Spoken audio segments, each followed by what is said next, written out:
సరే అవి పెద్ద ఆఫీసర్లుగా మర్యాద ఇద్దామని వారుకున్న మంచితనాన్ని వాళ్ళు ఆసరా తీసుకున్నారు. ఇక మంచితనం మనం ఇంకో కొన్ని రోజులు పక్కకు పెట్టి మొండితనంతోనే రాజకీయం చేయాలి. మంచితనంతో రాజకీయం చేస్తే ఏమైంది?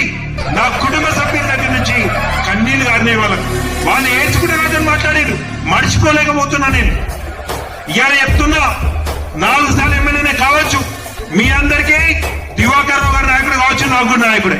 కానీ ఒక విషయం చెప్తున్నా, నాకు తండ్రి కూడా. బిడ్డ ఒక్కొక్కరి ఎట్లా పడితే అట్లా నాలుగతో మాట్లాడుతాను.